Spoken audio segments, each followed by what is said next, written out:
안녕하세요. 저는 여러분하고 레벨 2에서는 채권과 디리버티브를 같이 공부하게 된 김종건입니다. 북4가 채권하고 파생상품 두 가지 과목이 이렇게 들어와 있는데, 이 북4는 저랑 같이 공부하시게 될 겁니다. 이 레벨 2 시험이 레벨 1하고는 좀 성격이 달라서 공부를 하실 때에 레벨 1에서 공부하신 것처럼 그렇게 공부를 하시게 되면 합격하기가 좀 어려워요.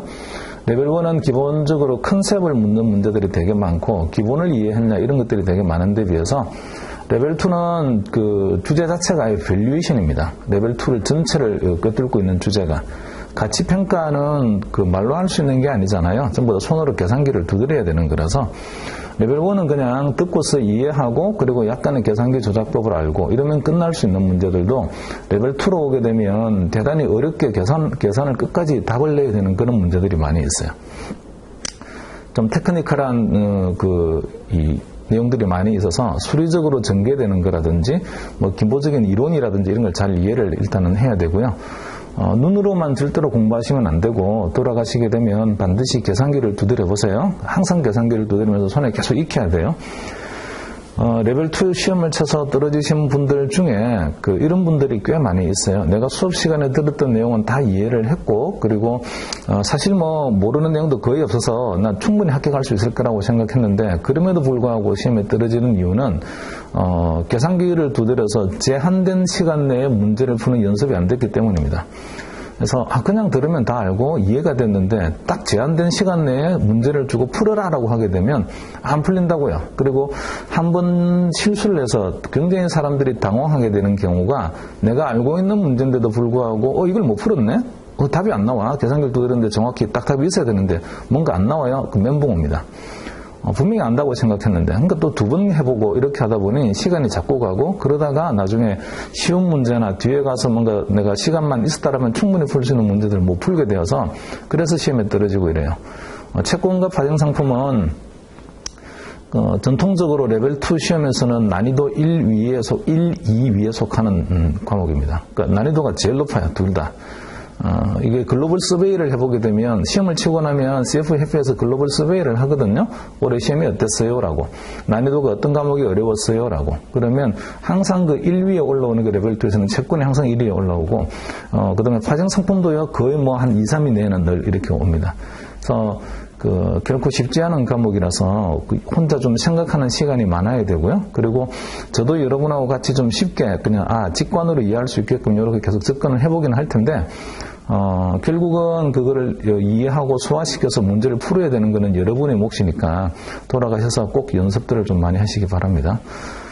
그리고 한 번에 좀 이해가 안 되는 경우도 있어요. 이게 기본적인 백그라운드 지식을 많이 가지고 있으면 그러면 여기서도 뭔가 그 지식을 응용해오고 다른 과목에서도 지식을 응용해오고 그렇게 해서 묶어서 시너지를 내서 금방 이해가 되네 이렇게 될 텐데 이게 사람마다 편차가 있어서 나는 논리적으로 증명을 하거나 이런 거는 대단히 잘 하는데 그걸 수리적으로 뭔가 풀어보고 이런 것들은 잘 못해 라든지 나는 그냥 수학 중에서도 미분 이런 거는 잘 하는데 통계 이런 건 좀 어려워라든지 이런 분들 많이 있잖아요. 그래서 약간씩 좀 본인들이 강점이 다 다르다고요. 근데 지금 우리가 공부해야 되는 픽스드 인컴이나 디리버티브는 통계적 개념도 있고요. 그 다음에 수리적 개념도 있고, 그 다음에 되게 법률적 내용 비슷한 이야기도 있고, 이런 이야기들이 막 섞여져가 있어요. 그래서 여러 분야에서의 지식을 좀 모아서 그게 하나의 완성체를 만들어야 되는데, 사람마다 거기에 대한 편차들이 다 있다 보니까, 하나가 펑크가 나게 되면, 백그라운드 지식 하나 펑크가 나게 되면, 나머지는 많이 알고 있다고 하더라도 펑크 나는 거 하나가 목에 걸려서 이게 마치 뭔가 안 넘어가는 것처럼 이해가 안 되는 경우들이 있어요. 근데 그거를 붙잡고 계속 오랫동안 있게 되면 진 빠집니다. 그리고 자꾸 짜증만 나요. 이게 모르겠다고. 그럴 때는 좀 지나갑니다. 그냥 편하게. 지나가서 한 번 로테이션을 돌고요. 한 두 번쯤 다시 볼 때쯤 되게 되면 굉장히 자기도 모르게 많이 진도가 나가 있다는 걸 알게 됩니다. 왜냐면 계속해서 이야기를 들으면서 강의를 들으면서 세뇌하듯이 막 이야기를 듣다 보니 나중에는 그런 게 아주 당연한 것처럼 느껴지고 그 당연한 것처럼 느껴지는 게 또 바탕이 되어서 다른 거에 뭔가 좀 이해 안 됐던 부분을 풀 수 있는 실마리를 제공하기도 합니다. 그래서 잘 이해 안 되면 이해 안 될 수 있어요. 그러면 다음번을 기약을 하고 일단은 좀 넘어가고 그리고 그걸 또 앞뒤로 백앤프로스 왔다 갔다 반복하고 이러다 보게 되면 그러면 길이 뚫리고 나중에 또 이해가 돼요. 충분히 잘 할 수 있으니까 너무 걱정하지 마시고요. 편한 마음으로 같이 한번 보도록 하고요. 그리고 제가 이 채권하고 파생을 볼 때마다 걱정이 되는데, 파생은 그나마, 파생도 어려워요, 사실. 근데 채권은 더 어려운 이유가, 이 책에 써져 있는 내용을 이렇게 보면, every single sentence, 모든 문장 하나하나를 다 문제화 시킬 수 있는 그런 문장들입니다.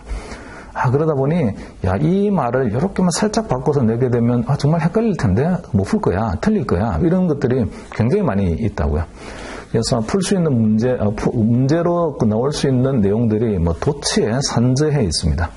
계산도 물론 해야 되고요. 그 다음에 말로도 설명이 돼야 되고, 이해도 돼야 되고, 그럼 이런 것들이 되게 많이 있다 보니까, 이 책권은 꼼꼼히 하나씩 씹어가면서 이거를 완벽하게 내가 소화를 시키고 간다. 이런 게 되게 중요하고요. 말씀드린 것처럼 그 과정 중에 이런저런 지식을 많이 응용을 해가지고 이해해야 되는 것들이 있는데 그런 것들이 잘 안 돼서 진도가 안 나가더라도 걱정하지 마세요.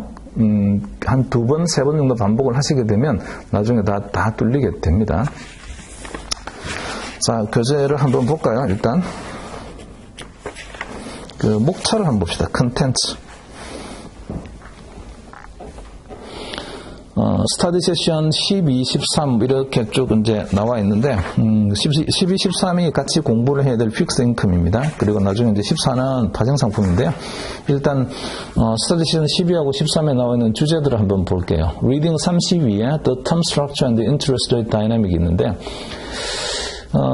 자, 이게 옛날에 한번 이야기한 적이 있는지 모르겠습니다. 제가 레벨 1에서 금융자산의 가치를 우리가 평가를 해야 되는데 레벨 2는 주제가 밸류에이션입니다. Asset Valuation. 나중에 레벨 3를 가게 되면 레벨 3의 주제는 포트폴리오 매니지먼트예요. 전체 포트폴리오를 어떻게 관리할까? 어떤 전략으로? 이런 것들을 공부하게 되는데 여기는 레벨 2는 개별 자산에 대한 밸류에이션이 주제라고요. 자, 우리 공부한 것 중에 한번 기억을 해보겠습니다. 금융자산의 가치 평가는 어떻게 평가를 합니까? 금융자산의 가치를 평가하는 방법. Discounted Cash Flow Method.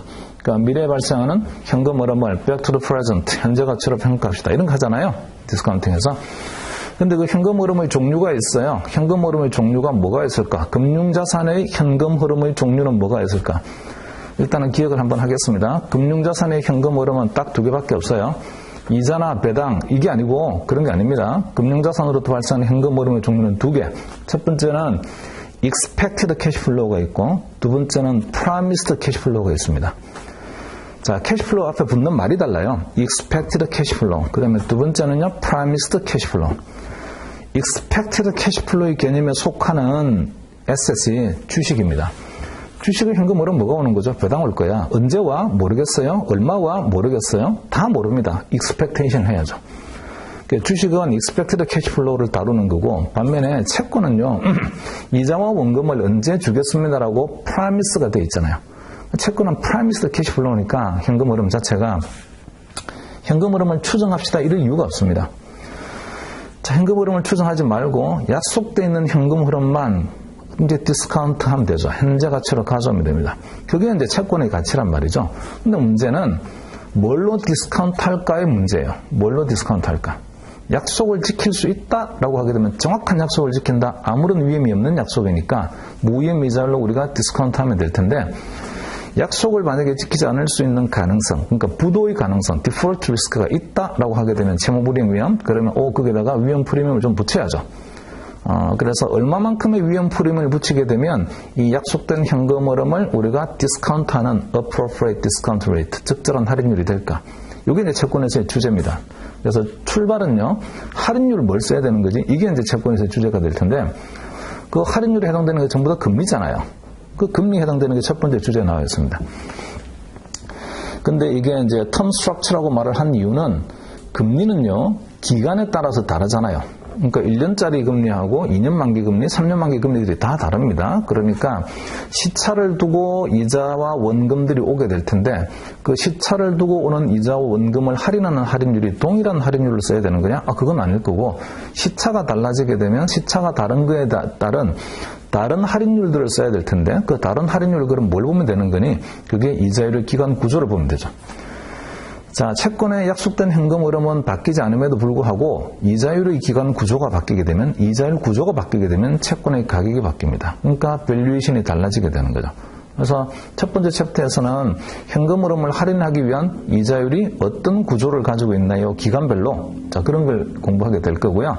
그리고 채권의 가격이 바뀌는 이유는 현금 흐름은 안 바뀌지만 할인율이 바뀌기 때문이고 그 할인율이 바뀌는 게 도대체 어떤 모양으로 바뀌는 건가요? 그게 interest rate dynamics입니다. 금리가 어떤 모양으로 바뀌어가는 거죠? 라는.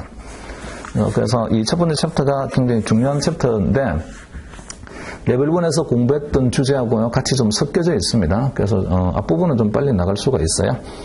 그 리딩 33은 Arbitrage Free Valuation Framework. 자, 우리는 금융시장이 효율적이라고 믿습니다. 이 효율적이라고 믿는 게 금융의 이름으로는 Information Efficient, 정보 효율적이라서 어떤 금융자산의 가격을 결정할 수 있는 모든 정보는 지금 거래되고 있는 시장의 가격에 다 포함이 되어 있다. 자, 그런 시장이 Information Efficient 하죠.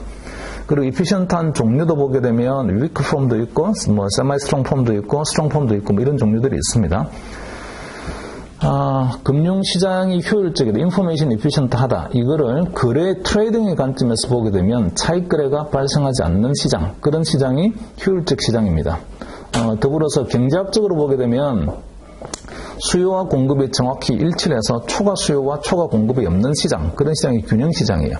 그러니까 균형시장이나 그 다음에 노아비트리지 마켓이나 그 다음에 인포메이션 이피션트 마켓이나 사실은요 개념이 다 같은 맥락을 가지고 있어요.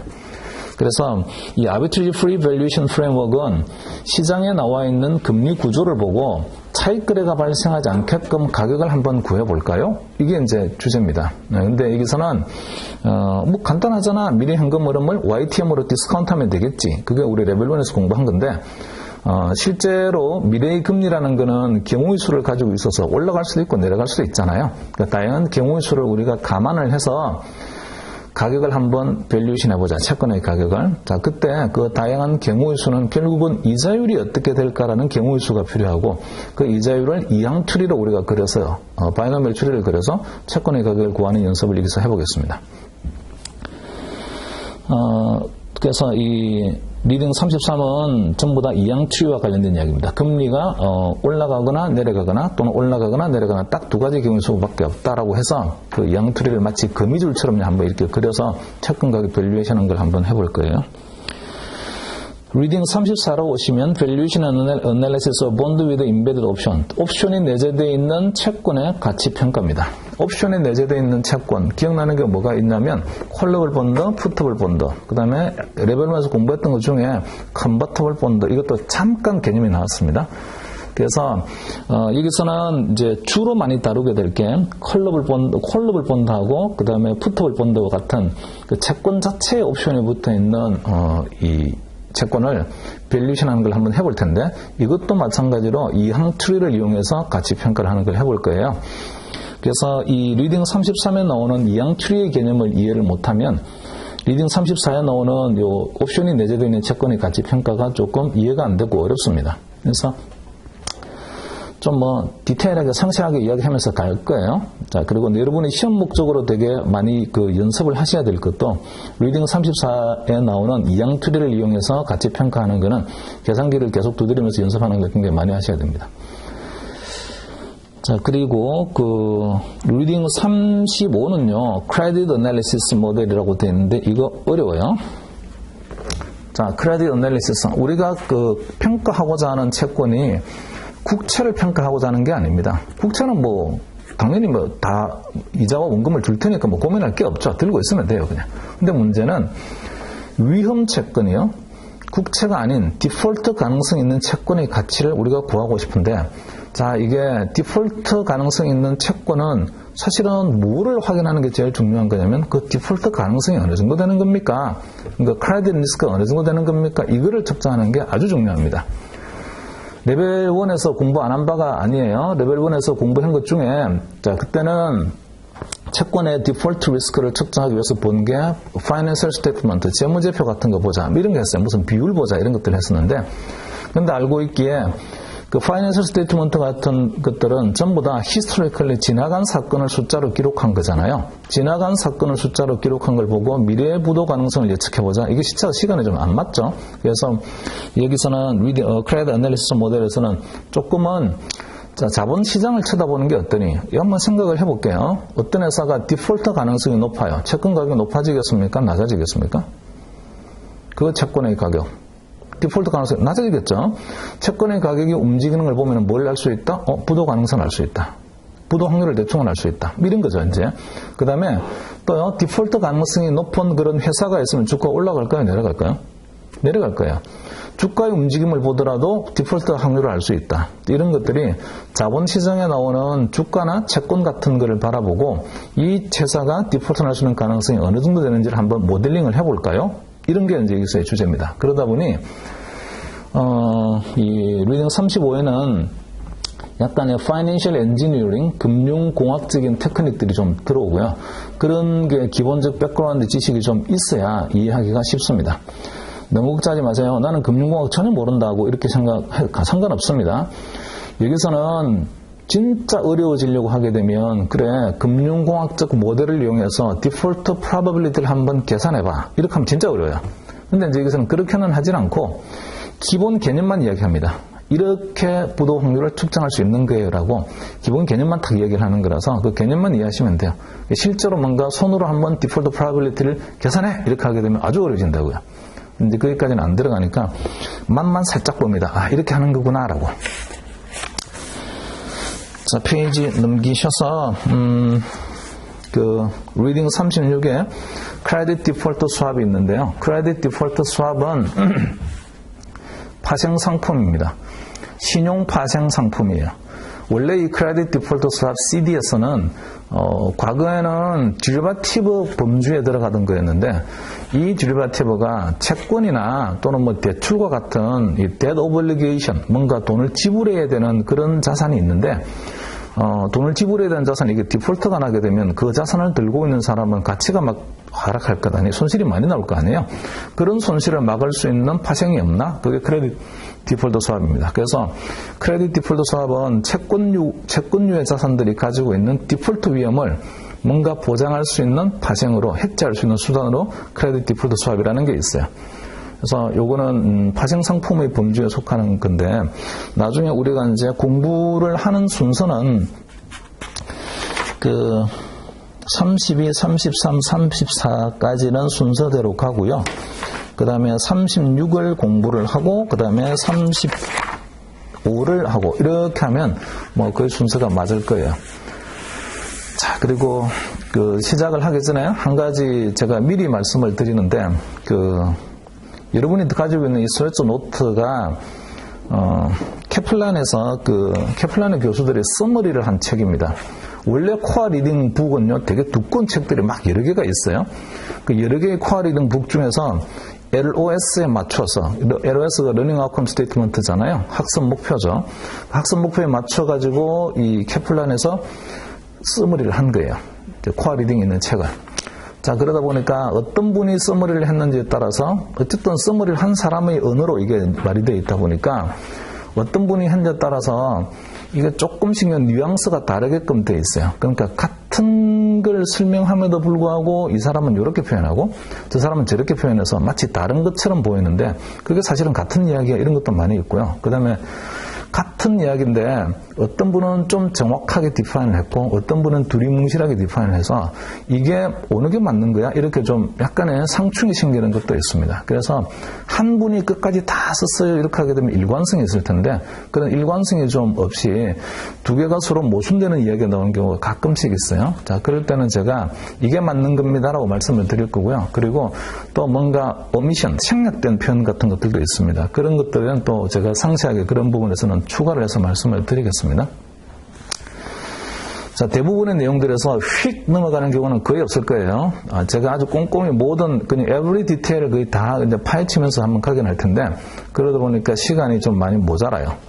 제가 가능하면 말을 좀 빨리 해서 이렇게 진행을 해보긴 할 텐데, 못 알아들 정도는 아닐 거예요. 그럼에도 불구하고 시간이 좀 모자랄 수 있어요. 그래서 다음번, 내일 수업 있죠? 얘는 30분씩 더 합시다. 오실 때는 앞으로 30분씩 더 하는 걸로 오자고요. 오후에 수업이 있는 날은, 오전은 뭐 30분씩 더 하기가 어려운데, 오후에는 30분씩 더 하는 걸로 해서, 뭐 3시간 반 정도 이렇게 하는 걸로 해서 한번 해봅시다. 모두 7번 하게 돼 있는데, 7번에 과연 끝낼 수 있을까, 채권을. 제가 여러분 자리에 안 있는 상태에서 혼자만 있잖아요. 그 카메라를 딱 보고 그냥 뭐 설명하듯이 쫙 넘어가자 이러면, 뭐, 기관총 쏘듯이 발칸포 총알 날아가듯이 뭐 따라락 이야기가 나가면 될 텐데, 그렇게 할 수가 없고, 여러분 아이 컨택을 하면서 이제 제가 이야기를 해야 될 것 아니에요? 그러다 보면 조금씩 늦어집니다. 점점점. 하여튼, 최대한 시간 내에 맞추도록 해보되, 좀 늦어질 수 있다. 미리 말씀을 드리고요. 안 되면 보강이라도 해야죠. 진도를 나가는 게 중요한 게 아니라, 이해를 하고 아는 게 중요하죠. 수업을 듣는 이유가 그런 목적으로 들으시는 거잖아요. 시간 내에 진도 빼주세요. 그렇게 오신 건 아니잖아요. 자, 1페이지 봅시다. Reading 32에 The Term Structure and the Interstate Dynamics라는 거요. 자, 200가지 이제 개념들이 나오긴 할 텐데, 봅시다. 먼저 Introduction에서 그 두 번째 문장을 보세요. Understanding the term structure of interest rate. 금리 기간 구조를 이해를 하자. 이게 is one key to understanding the performance of an economy. 이게 사실은 경제가 어떻게 흘러갈지를 우리가 이해하는 아주 중요한 키가 된다. 금리를 이해하는 게. 자, 이런 거 한번 생각해 볼게요. 여기서 뭐 이것부터 이야기해야 되겠네요. Term structure of interest rate. 이게 무슨 말입니까? 이자율들의 기간 구조라고 되어 있어요. rate라고 되어 있죠. 그러니까 복수입니다. 플루럴이에요. 그럼 이자율이 하나가 아니고 여러 개라는 이야기인데요. 그 뭘 말하는 건가요? 여기서 말하는 게 1년짜리 이자율, 2년짜리 이자율, 3년짜리 이자율 그런 이야기가 아닙니다. 모든 이자율들은 다 기간 구조가 있어요. 1년 만기금리, 2년 만기금리, 3년 만기금리 다 다르다고요. 당연히 이제 기간 구조를 가지고 있어요.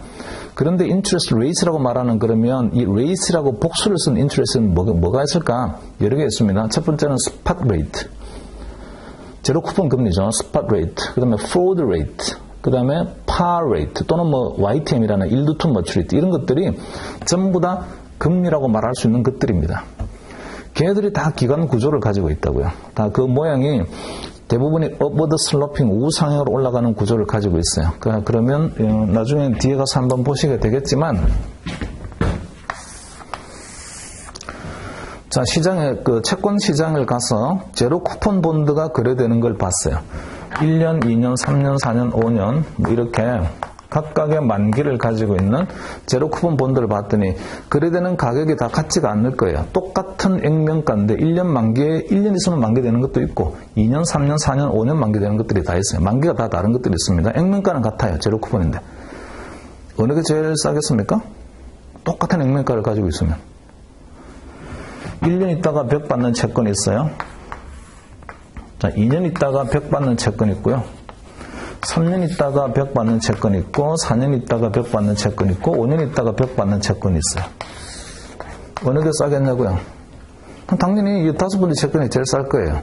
한참 있다가 100을 받는 거잖아요. 이거는 조금 있으면 100 받는 거고. 그러니까 가격이 제일 쌉니다. 가격이 제일 싸다는 이야기는 지금 그 싼 가격으로 사서 5년이 지나게 되면 100 받을 테니까 연평균 수익률이 얼마지? 구할 수 있잖아요. 그런 것들이 이제 스팟 레이트라고요. 스팟 레이트. 그래서 스팟 레이트의 모양이 1년짜리 채권은 스팟 금리가 얼마고 그 다음에 2년짜리 채권은 얼마고 이런 식으로 우상향의 구조를 가지고 있습니다. 이게 스팟 레이트예요. 안 쓰셔도 됩니다. 조금 이따가 이게 디테일하게 이야기할 거예요. 이 스팟 레이트는 전부 다 연평균 금리거든요. 연평균 금리니까 최초 1차년도 금리는 얼마고 그 다음에 2차년도 금리는 얼마고 3차년도 금리는 얼마고 이런 식으로요. 연도별 금리로 다 쪼갤 수가 있습니다. 그 연도별 금리는 forward rate라고 합니다. 스팟 금리가 우상향의 모양을 가지고 있으면 forward 금리도 우상향의 모양을 가지고 있어요. 자, 그리고 이 바로 위에, 그리고 또 요 밑에요. 이거 forward rate. 쿠폰 본드도 마찬가지로 1년짜리 쿠폰 본드 발행할 때의 시장의 금리, 시장에서 요구하는 금리가 얼마지? 2년짜리 쿠폰 본드 발행할 때 시장에서 요구하는 금리가 얼마지? 이런 식으로 쿠폰 본드에 대해서도 연평균 요구하는 금리가 있어요. 그런 금리를 par rate라고 하는데 또는 YTM이라고 할 수 있습니다. 자, 아주 다양한 interest rate 여러 개가 있다고요. 자, 이게 각각 다 뭘 가지고 있냐면 기간에 따라서 다 만기에 따라서 금리가 다 다르잖아요. 오케이? 어떤 게 그러면 term structure of interest rate라고 말하는 게 다 기간 구조를 가지고 있다고요. 자, 이 중에서 어떤 대표적 구조 한번 말해보자. 이 금리 구조를 대표하는 하나의 금리를 말해보자. 어떤 거 말하면 되겠어요? 셋 다 쓰지 말고 그 중에서 이자율의 기간 구조라고 말을 할 수 있는, 진정 이자율의 기간 구조라고 말을 할 수 있는 금리를 하나만 선택해보자.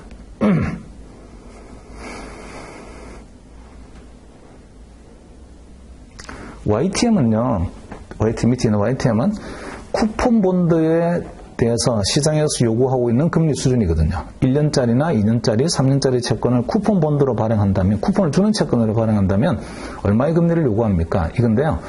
이 YTM이 옛날에 Corporate Finance에서 공부했던 Internal Rate of Return하고 똑같습니다. 자, Internal Rate of Return이 가지고 있는 한계 중에 뭐가 있었냐면, Internal Rate of Return은 중간에 발생하는 현금 흐름을 그 동일한 Internal Rate of Return으로 계속 재투자한다. 이런 가정이 있는 거였잖아요. 똑같아요. 저 쿠폰 본드의 YTM도 쿠폰을 받게 되면 앞으로 계속해서 그 YTM으로 재투자해서 얻을 수 있는 연평균 수익률입니다. 그러니까 YTM은 쿠폰이라는 노이즈가 좀 끼어져 있어요. 뭔가 중간중간에 떨어지는 과열을 내가 계속 재투자해서 만기까지 가게 되면 연평균 수익률이 얼마가 나오는 거지? 자, 이런 개념이 들어있다고요. 근데 중간에 과열이 떨어지지 않고 처음부터 끝까지 있잖아요. 그죠? 아무런 쿠폰의 노이즈가 없이, 만기가 되게 되면 그냥 돈 얼마를 받는 거고 중간에 떨어지는 돈은 하나도 없어. 그러니까 재투자 따위는 전혀 없는 거야. 그게 순수한 화폐의 시간 가치를 말을 해줍니다. 제 말 이해되십니까? 쿠폰 노이즈가 없는 거라고요. 쿠폰 노이즈가 없는 거 뭐 있어요? 저기 있어. 스팟 레이트 있죠. 스팟 레이트는 쿠폰의 노이즈라는 게 전혀 없는 제로 쿠폰 본드의 연평균 수익률입니다. 자, 그리고 스팟 레이트가 가지고 있는 단점은 제가 연평균이라는 거예요. 그러니까 기간별로 안 쪼개집니다. 그래서 기간별로 쪼개는 게 forward 금리예요. 그래서 우리가 순수한 화폐의 시간 가치를 말을 해주는 걸 한번 말해보세요. 어떤 게 금리 구조가 순수한 화폐의 시간 구조를 말해주는 겁니까? 라고 하면 스팟 금리가 순수한 화폐의 시간 가치를 말을 해주는 건데 그것도 연평균으로 말을 해주는 거고요. 그걸 기간별로 쪼개게 되면 그게 forward 금리가 됩니다. 이렇게 말할 수 있습니다. 이거 이해되셨습니까? 자, 그래서 이자율의 기간 구조라고 말할 때 채권책이 절대로 친절하지 않습니다. 이자율의 기간 구조라고 복수를 써놨는데 여기서 말하는 이 복수의 개념이 1년 만기금리, 2년 만기금리 다 다르니까 이렇게 복수를 썼겠지. 아니요, 그런 개념이 아니에요. 이런 다양한 금리들이 있다고요. 이 다양한 금리들도 기간별 구조를 가지고 있고요. 그러면 거기서 대표할 수 있는 순수한 화폐의 시간 가치를 말을 해주는 거 한번 말해봐 라고 하게 되면 스팟 금리 또는요, 포워드 금리, 요거 두 개 이야기하면 됩니다. 이 사실은 두 개 거의 뭐 동등한 의미를 가지고 있거든요. 얘는 연평균으로, 이거는 기간별로 쪼갠 그런 의미입니다. 이 말 이해되셨어요? 또 하나 더 해볼게요. 자, 이번에는 좀 시야를 달리해서 채권도요, 국채가 있고 회사채가 있습니다. 국채도 제로 쿠폰으로 발행할 수 있고 회사채도 제로 쿠폰으로 발행할 수 있어요. 그러면 저기서 제가 방금 예를 든 스팟 금리를 구할 때에 그 제로 쿠폰 금리는 말이죠. 그 어떤 채권을 대상으로 한 걸까요? 국채를 대상으로 아니면 회사채를 대상으로? 회사채도 보게 되면 트리플 A, 더블 A, 싱글 A 뭐 등급 무지하게 많습니다. 근데 그런 거 다 페일은 생략하고 그냥 제로 쿠폰 본드가 하나 있어요. 1년 있다가 100 줘요. 2년 있다가 100 줘요. 3년 있다가 100 줘요. 근데 그게 할인율이 얼마죠? 이렇게 그림이 나오는 거예요. 이렇게 제가 이야기를 했잖아요. 어떤 채권이 그러면 제가 대상으로 이야기를 했을까? 아무런 고민 없이 부도 날까 안 날까 그런 고민할 필요 없고 그냥 순수한 화폐의 시간 가치만 말을 하자. 이러려고 하게 되면 그 화폐가 나중에 디폴트가 안 날아야 돼요. 안 나요. 그럼 제가 지금 말했던 스팟 금리는 어떤 채권을 대상으로 한 거냐면 국채를 대상으로 한 겁니다. 자, 국채가 디폴트 위험이 하나도 없죠. 디폴트 위험이라는 그런 개념을 전혀 필요로 하지 않는 순수한 화폐의 시간가치를 말해주는 금리가 스팟 금리예요. 이 말 이해되셨나요? 국채 중에서 제로 쿠폰 금리. 자, 앞으로 벤치마크 금리 이런 말 나올 겁니다. 벤치마크 본드 또는 벤치마크 금리 뭐 이런 거 나올 텐데요. 그것도 벤치마크에 해당되는 게 아무런 위험이 없는 제로 쿠폰 본드, 리스크 프리 제로 쿠폰 본드에 적용되는 금리, 이게 벤치마크 금리입니다. 자, 그래서 뒤에 가게 되면 무슨 금리 구조를 이양트리로 그린다 이런 말들이 막 나오거든요. 도대체 그 금리는 AA 채권 거야, AAA 채권 거야, 도대체 등급이 무슨 채권에 해당되는 거야, 그런 말 하나도 없습니다. 다 뭐를 대상으로 하고 있냐면 국채를 대상으로 하고 있기 때문입니다. 제 말 이해되시나요? 근데 아까 이야기했잖아요. 우리가 관심 있는 거는 국채는 관심 별로 없다고요. 회사채가 관심이 있다고요. 자, 그러면 국채를 대상으로 해서 우리가 스팟 금리나 포워드 금리 같은 걸 구하고 난 다음에는 그 다음에 좀 진도가 나가야 돼요. 얼마만큼의 스프레드를 붙이면 되는 겁니까? 저기다가. 그러면 회사채가 되는 겁니까? 회사채 밸류에이션을 할 수 있는 할인율이 되는 겁니까? 이렇게 좀 진도가 나갈 거예요. 그 진도가 나가는 게 나중에 옵션이 내재되어 있는 채권에 그 옵션 어저스트 스프레드라는 OAS라는 개념으로 툭 뭉쳐가지고서는 스프레드 얘기를 하게 될 텐데 그 시험에 엄청 잘 나오는 주제라서 아주 잘 이해를 해야 됩니다. 그때는 좀 디테일하게 또 꼼꼼히 그 설명을 하면서 진행을 하도록 할게요.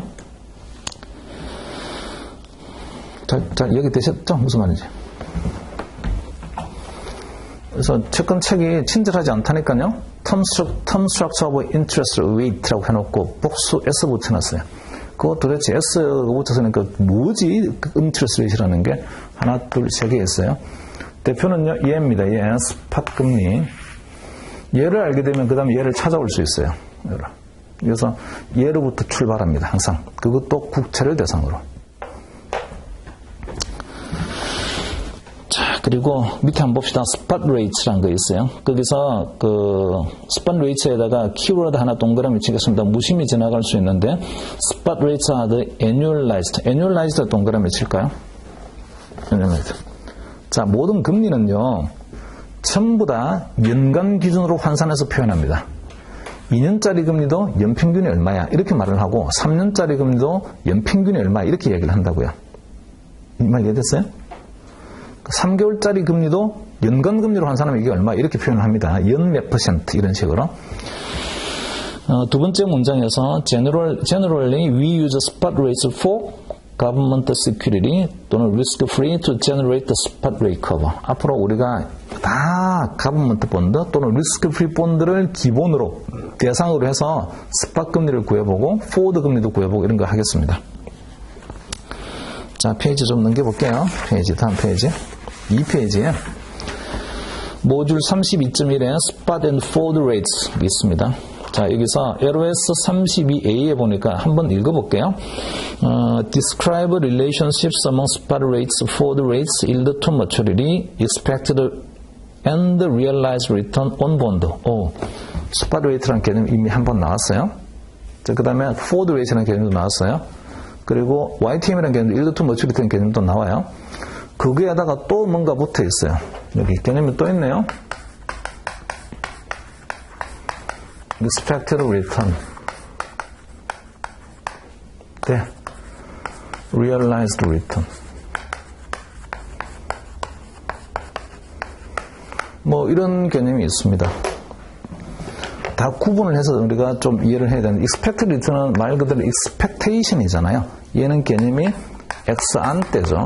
약간 사전적으로 앞으로 이 채권을 지금 이 가격에 사서 이렇게 보유하게 되면 이 정도 수익률이 나오겠군 라고 하는 게 expected return입니다. realized return은요 ex post죠. 사후적인 거예요. 끝나봤더니 이런 수익률이 나왔다 이렇습니다. 자, 우리 레벨 1에서 채권 공부했던 거 기억 한번 해볼까요? realized return이 있잖아요. realized return. 실현되는 수익률이 처음에 샀을 때의 YTM하고 똑같기 위한 조건 뭐였습니까? 만기까지 가는 동안에 YTM이 움직이지 않는다. 그런 거 기억나시나요? 옛날 레벨 1에서 했어요. 좀 이따가 또 짚어서 또 한번 이야기 해보겠습니다. 이거는 금리 구조를 설명하는 거고요. 여기 세 가지는. 그 다음에 이거는 보니까 return이란 말이 있어요. return은 그냥 수익률입니다. 자, 이거 구분하십니다. 요거 YTM 뭐라고 말해요? YTM 우리말로 영어로 yield to maturity죠. 우리말로 뭐라고 할까? yield to maturity. 만기 수익률. 만기 수익률 또는요, 많이 쓰는 게 채권 수익률. 이런 말 씁니다. 요거 우리말로 한번 해볼까요? expected return. 예상 수익률 또는 기대 수익률.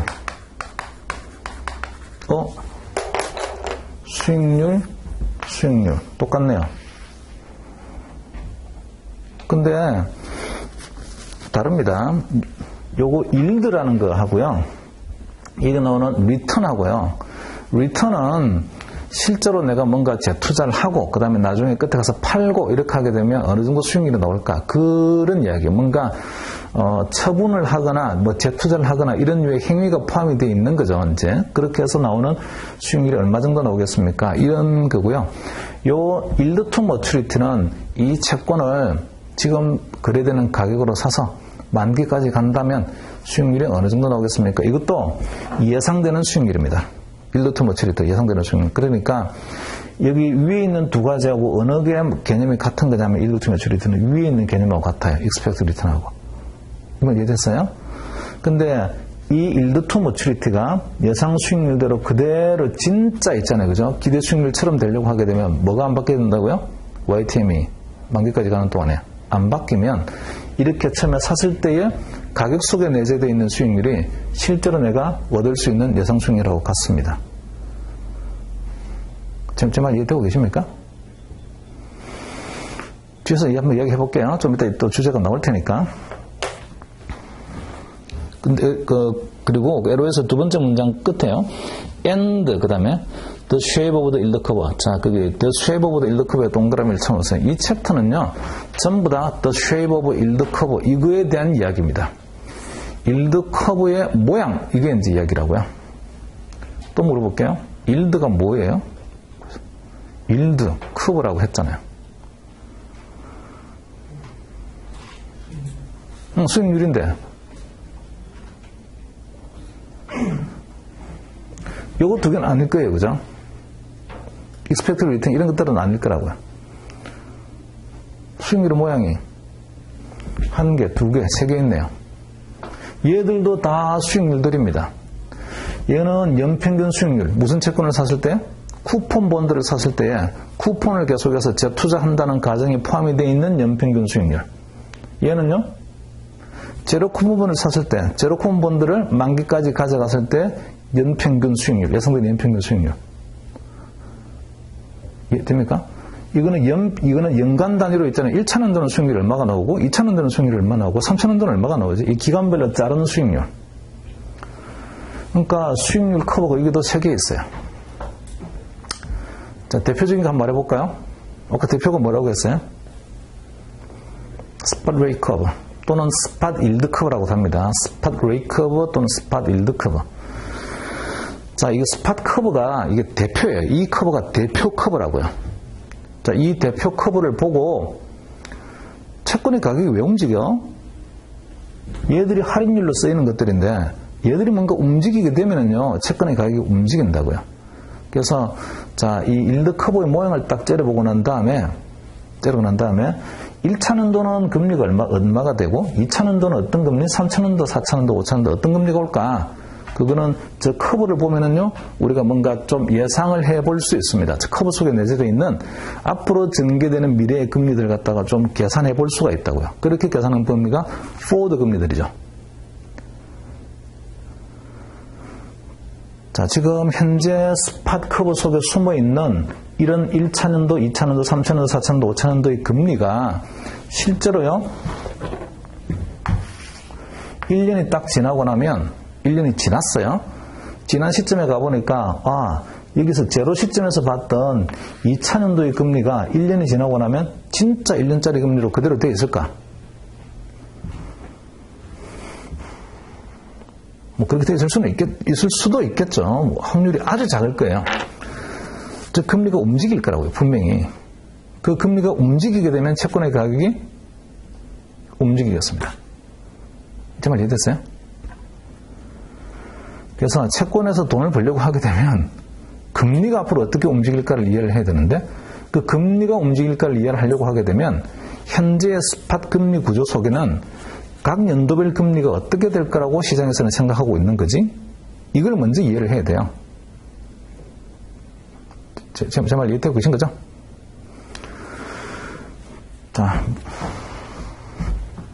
좀 천천히 이야기하겠습니다. 어쨌든 이 스팟 커브를 먼저 잘 이해해야 되는데, 커브를 이해하는 이유는 앞으로 연도별 금리가 어떻게 될 거라고 시장에서는요 생각하고 있는 거지, 이걸 갖다 먼저 우리가 읽고, 그 시장과는 내가 생각이 달라요. 자, 저는 보니까 2차년도의 금리가 이 스팟 커브를 이용해서 찾아온 2차년도의 금리가 5%라고 되어 있어요. 이거 옛날에 우리가 레벨 1에서 포워드 금리 구하는 거 한번 해봤잖아요. 근데 제가 생각하기에는 1년 뒤에 가게 되면 얘가 5%가 아니고요 4%가 될 것 같아요. 나의 마켓 뷰는 4%로 떨어질 것 같습니다. 1년짜리 금리. 그러면 어떻게 하면 되는 거지? 채권 산다, 채권 판다. 채권 사야죠.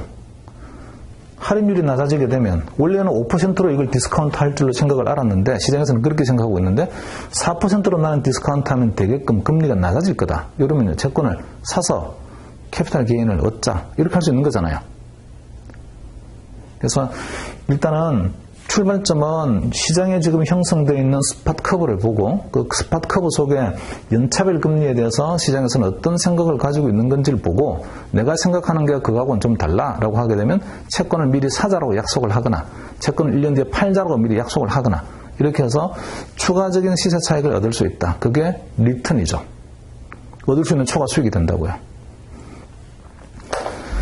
자, 그래서 우리가 착안을 해야 될 게 The Shape of Yield Curve, 이게 일종의 화수분입니다. 화수분. 여기서 많은 정보를 갖다 우리가 찾아와야 돼요.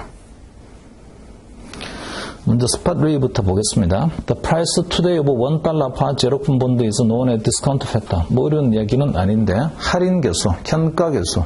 이게 1년 후에 1달러를 받는 게 있어요. t = 0 시점이고 t = 1인데, 이때 가서 1달러를 받는 게 있어. 근데 얘가 지금 현재를 보니까요 0.909달러예요. 0.909달러.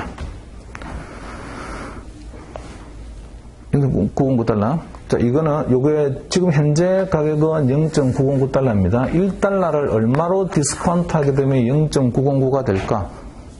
1 더하기 10%로 디스카운트 하게 되면 0.909가 됩니다. 그죠? 자, 거꾸로 말하게 되면 요거를 갖다 우리가 뭐라고 하냐면 1년 뒤에 1 받는 게 지금 현재 가격이 얼마입니까? 이거는 사실은 어떻게 구해진 거냐면 1 나누기 1 더하기 0.1 해서 구해진 거잖아요. 이걸 우리가 뭐라고 하는 거냐면 이거를 1년짜리 디스카운트 팩터, 현가 개수 이렇게 말을 하죠.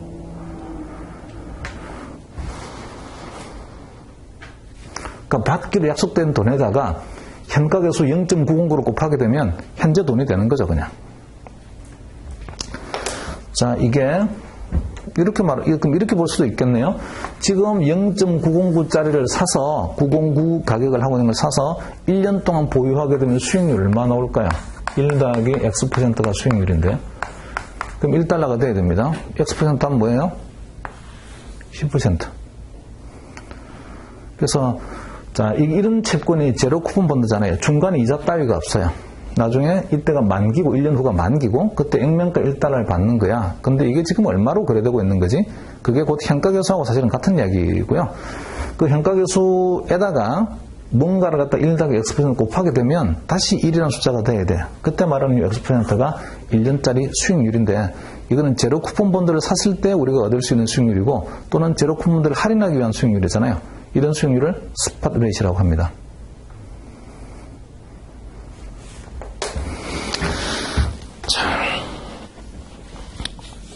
그래서 거기 두 번째 문장을 보시면 Because it is a zero coupon bond, the spot interest rate is the yield to maturity of this payment. 그러니까 스팟 금리도 보게 되면 YTM이라고요. 만기까지 보유한다는 전제하에 내가 얻을 수 있는 수익률이긴 한데 단 그 대상이 어떤 채권인 거냐면 제로 쿠폰 본드입니다. 그 제로 쿠폰 본드의 YTM이 곧 스팟 금리다 이런 겁니다. 그죠? 자, 그리고 그 식, 별 필요 없습니다. 그런 밑에 있는 식은요. The term structure of spot rate. 이 스팟 금리도 보니까 기간 구조를 가지고 있어서 이 스팟 금리가 가지고 있는 기간 구조를 스팟 일드 커브 또는요, 스팟 커브라고 합니다. 그냥 우리는 스팟 커브라고 해요. 줄여서.